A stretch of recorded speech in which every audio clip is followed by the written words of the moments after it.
नमस्कार। Welcome to financial management classes. Financial management के 6th class में आप सबका स्वागत है।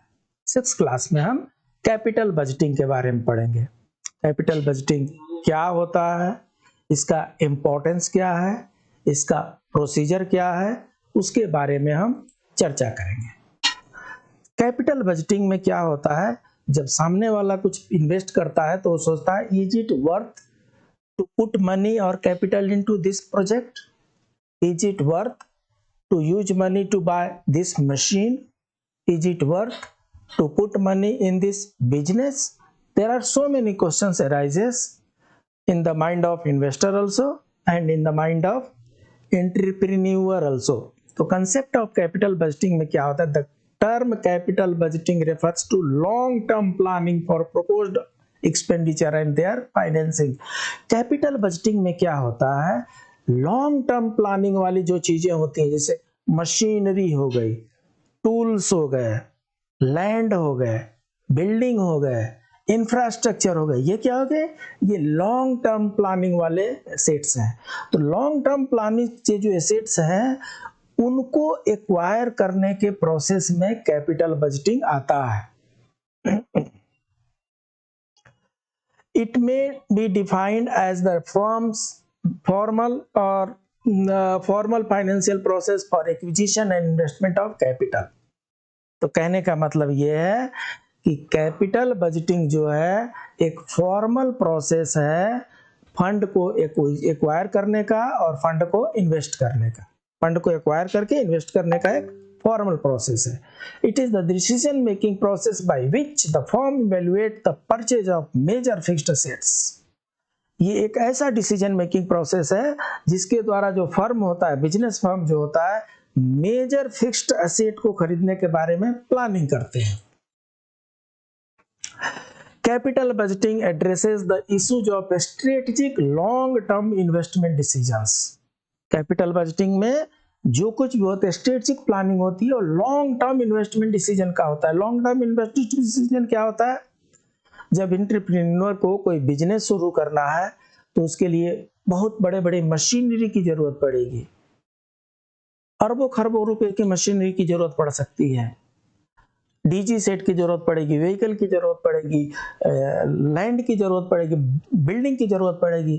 तो उसको सोचना है कि ये सब खर्चा मुझे इस पर्पस के लिए करना चाहिए कि नहीं करना चाहिए, और अगर करना चाहिए तब उसके लिए मुझे इन्वेस्टमेंट करना है। Capital budgeting can be defined as the process of analysing, evaluating and deciding whether the resources should be allocated to a project or not.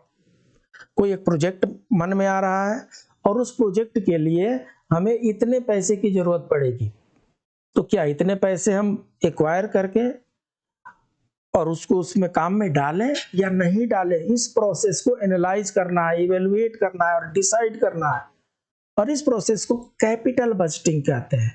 जब भी कैपिटल का नाम हम लेंगे ह्यूज अमाउंट में आता है ये।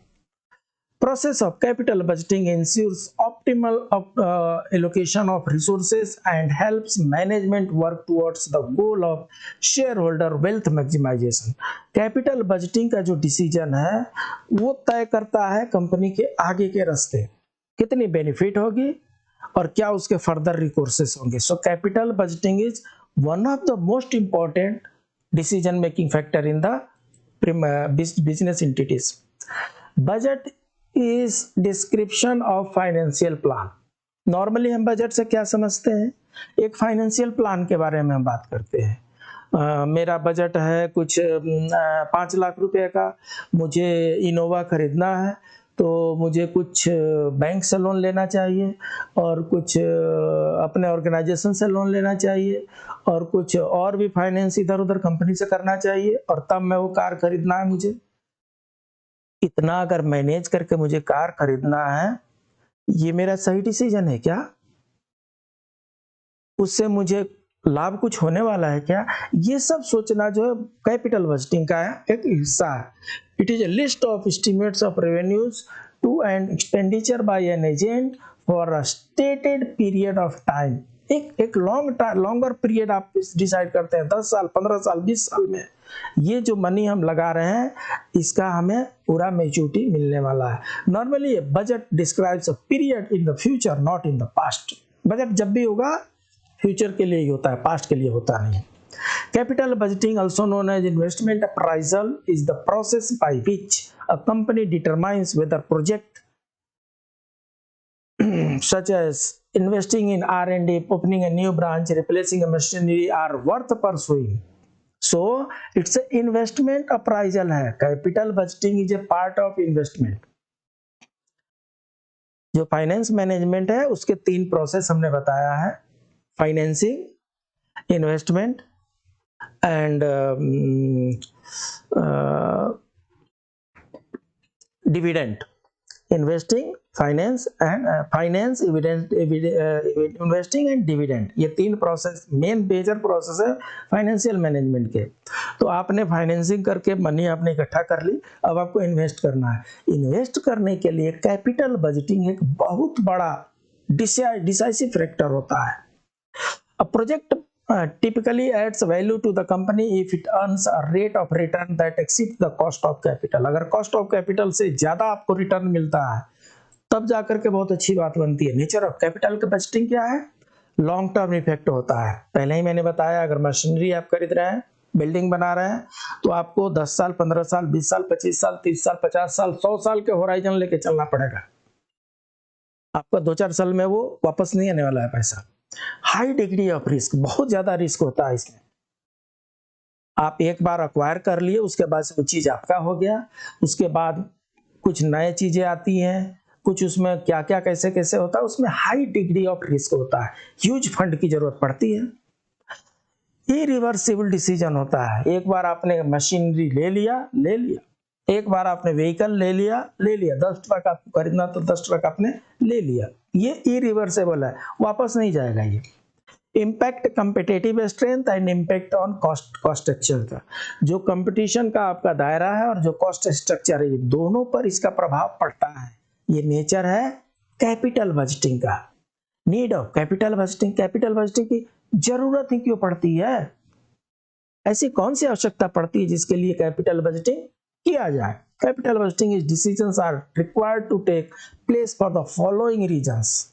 क्या क्या है? स्टार्टिंग ऑफ न्यू प्रोजेक्ट, जब भी आप कोई न्यू प्रोजेक्ट स्टार्ट करेंगे उसके लिए मशीनरी की जरूरत पड़ेगी, टूल्स की जरूरत पड़ेगी, इक्विपमेंट की जरूरत पड़ेगी, लैंड की जरूरत पड़ेगी, बिल्ड, मतलब कुछ ना कुछ फिक्स्ड एसेट की जरूरत पड़ेगी। तो फिक्स्ड एसेट्स को एक्वायर करने के लिए कैपिटल बजटिंग की आवश्यकता है न्यू प्रोजेक्ट में। रिप्लेसमेंट ऑफ फिक्स्ड एसेट्स, कुछ समय के बाद से जो मशीनरी हमने लिया था वो ऑब्सोलीट हो जाता है, बियॉन्ड इकोनॉमिकल रिपेयर BER हो जाता है, तो उसको रिप्लेस करना आपको जरूरी पड़ता है। तो अगर रिप्लेस करना है तब भी तो आपका उतना पैसा लगने वाला है, तो इसके लिए उसके लिए भी कैपिटल बजटिंग करना है। एक्सपेंशन ऑफ कैपेसिटी, अभी तक आपके पास 1000 लोग काम कर रहे थे, आपके पास 100 मशीनें थी, अब आपको 10,000 लोगों से काम करवाना है, अब आपको 1000 मशीनें लगानी है, तो 900 और मशीनें एक्वायर करना है। तो that means expansion of capacity के लिए भी कैपिटल बजटिंग किया जाता है। डाइवर्सिफिकेशन ऑफ बिजनेस, बिजनेस के और भी डाइवर्सिफाई करना है। रिलायंस है, हर साल नया नया बिजनेस लेकर के आ जाता है। अदानी ग्रुप है, हर साल नया नया बिजनेस लेकर के आ जाते हैं। तो जब डाइवर्सिफाई करना है बिजनेस को, तब भी कैपिटल बजटिंग की आवश्यकता पड़ती है। कैपिटल बजटिंग के एडवांटेजेस क्या है? Advantage, adequate control over expenditure of the company. आपको पता चल जाता है, आइडिया लग जाता है कि मैं कितना खर्चा किस चीज के लिए करने वाला हूँ। Increase share holders wealth and improve market holding, capital budgeting करने से आपका प्लानिंग सही गया, सही रिटर्न आया, इससे क्या होगा? शेयर होल्डर के जो स्टेक है वो भी इंक्रीज होगा और जो मार्केट का जो होल्डिंग है उसमें भी इंप्रूवमेंट होगा। Abstain from over and under investment, जब कैपिटल बजटिंग आप कर लेंगे तो आपको पता चल जाएगा कि मुझे इतना इसमें इन्वेस्ट करना है। तो जब पता चल गया कि इतना मुझे इन्वेस्ट कर रहा है, तो ओवर इन्वेस्टमेंट और अंडर इन्वेस्टमेंट से आप बच सकते हैं।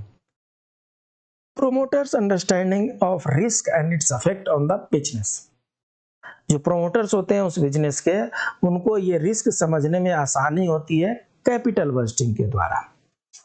Factors affecting capital budgeting, capital budgeting को बहुत से internal and external factors affect करते हैं। कहाँ से पैसा लाएंगे आप, कितना पैसा लाएंगे आप, कहाँ खर्चा करेंगे आप, क्या खरीदने वाले हैं आप, ये सब पर बहुत प्रकार के फैक्टर का प्रभाव पड़ता है। अवेलेबिलिटी ऑफ फंड, मार्केट में फंड की कितनी अवेलेबिलिटी है वो आपको देखना बहुत जरूरी है। वर्किंग कैपिटल आपके पास कितना है वो देखना जरूरी है। स्ट्रक्चर ऑफ कैपिटल, आप क्या क्या कैपिटल का प्लान कर रहे हैं वो देखना जरूरी है। कैपिटल रिटर्न कितना आपको मिलने वाला है वो देखना है। टैक्सेशन पॉलिसी क्या है, बहुत ज़्यादा हायर टैक्सेशन पॉलिसी है क्या, उसके अनुसार आपको मॉडिफाई करना है। Lending terms of financial institutions, अगर फाइनेंशियल इंस्टीट्यूशन से आपने लोन लिया है उसके बारे में भी आपको प्लानिंग करनी है। मैनेजमेंट डिसीजन भी देखना है कि आप कैसे कैसे इसको, जो भी आप इन्वेस्टमेंट कर रहे हैं इसको कैसे कैसे इसको रिटर्न में कन्वर्ट कर रहे हैं। नीड ऑफ द प्रोजेक्ट क्या है, अकाउंटिंग मेथड्स क्या क्या यूज करेंगे, गवर्नमेंट पॉलिसीज कैसे कैसे होगी, अर्निंग्स कितने होंगे और economic value of the project क्या होगा। ये सारी चीजें, ये सारे फैक्टर्स कैपिटल बजटिंग को प्रभावित करते हैं। कैपिटल बजटिंग का कुछ टेक्निक है, एक तो ट्रेडिशनल टेक्निक है और एक मॉडर्न टेक्निक है। जो ट्रेडिशनल है वो payback period, average rate period, net present period. Modern में internal rate of return, modified internal rate of return, profitability index, ये जितने भी टर्म है इसको हम समझते हैं। तो capital budgeting is a process that helps in planning and investing projects of an organisation in long run. लंबे समय के लिए कोई प्लानिंग और इन्वेस्टमेंट करने का जो हमारा प्लान होता है किसी प्रोजेक्ट में, उसको कैपिटल बजटिंग कहते हैं। पे बैक पीरियड क्या होता है, this method is used to know how much time it will take to recover the investment. आपने पैसे तो सारे लगा दिए, चाहे मशीनरी खरीदने में, चाहे व्हीकल खरीदने में, चाहे टूल्स खरीदने में, इक्विपमेंट खरीदने में, बिल्डिंग खरीदने में। आपको ये कैलकुलेट करना है कि आपको 10 साल, 15 साल, 20 साल, कितने साल में आपका ये पूरा पैसा वापस होने वाला है। बाकी चीजें तो आपको बोनस में हो जाएंगी, लेकिन उससे आपको, आप जितना इन्वेस्ट कर रहे हैं, अगर आप 100 रुपीज इन्वेस्ट कर रहे हैं तो 100 रुपीज आपके पास वापस कितने दिन में आने वाला है, 5 साल में, 10 साल में। ये आपको पे बैक पीरियड कहा जाता है, discounted pay back period. Same as payback period method, only difference is that it considers discounted cash flow. ये payback period और discounted के payback period same similar terminology है, बस ये क्या करता है, कैश फ्लो को ध्यान में रखता है कि कैश फ्लो जो है, डिस्काउंट कैश फ्लो कितने होता है। Net present value, it is the sum of all future discounted cash flows less initial investment. जो भी फ्यूचर डिस्काउंटेड कैश फ्लो है माइनस इनिशियल इन्वेस्टमेंट जो कर देंगे, वो नेट प्रेजेंट वैल्यू हुआ। Accounting rate of return, it is an accounting technique to measure profit expected from an investment. Internal rate of return, it brings the cost of the project and its future cash flow at par with the initial investment. Profitable index, it defines how much you will earn per dollar कह लीजिए, पर rupees कह लीजिए। तो profitability index जो है, आपको ध्यान में देना है कि ये कैसे कैसे, ये टेक्निक है। ये सब कैपिटल बजटिंग के टेक्निक्स क्या क्या हो गए, फिर से मैं पीछे चलता हूं। पे back period, average rate of return, आप देखिए ये पे बैक पीरियड, ये एवरेज पे ऑफ रिटर्न आ जाएगा, उसका पास डिस्काउंटेड पे बैक है, इंटरनल रेट ऑफ इंटरेस्ट है, प्रॉफिटेबिलिटी इंडेक्स है। तो ये सब जो है ये टेक्निक्स हैं। तो इस तरीके से जो कैपिटल बजटिंग है, capital budgeting is a process of finance and investment. It's a mixture of finance and investment. पैसे मार्केट से वसूलना और उसको किसी लॉन्ग टर्म प्लानिंग में, असेट में, मशीन में लगा देना ही कैपिटल बजटिंग का मेन टारगेट होता है। कैपिटल बजटिंग में ह्यूज फंड की जरूरत पड़ती है, इसलिए उसमें हाई रिस्क भी होता है। कैपिटल बजटिंग को करते समय ये ध्यान में रखना है कि जितने हम इसमें इन्वेस्टमेंट कर रहे हैं उस इन्वेस्टमेंट को हम कितने दिन में, कितने साल में पे बैक पीरियड हमारा क्या रहेगा, 5 साल, 10 साल, 15 साल हमारा पे बैक पीरियड क्या रहेगा, उसके बाद से जितना भी इनकम होगा वो प्योरली प्रॉफिट है। लेकिन पहले पे बैक पीरियड आपको देखना है कि हम ये जो मशीनरी लगा रहे हैं, जो इन्वेस्टमेंट कर रहे हैं, ये जितना हमने 100 रुपीज इन्वेस्टमेंट किया तो मेरा 100 रुपीज का वापस आने वाला है। 10 साल में आ जाएगा, 5 साल में आ जाएगा, उसके बाद से जो अर्निंग होगी वो प्रॉफिट में जाएगी। तो यह है कैपिटल बजटिंग का कमाल। इसको 1 बार, 2 बार, 3 बार समझना है। 3 बार इसको देखिए और सब कुछ आपको अच्छी तरीके से समझ में आ जाएगा। फिर मिलते हैं अगले क्लास में, तब तक के लिए नमस्कार।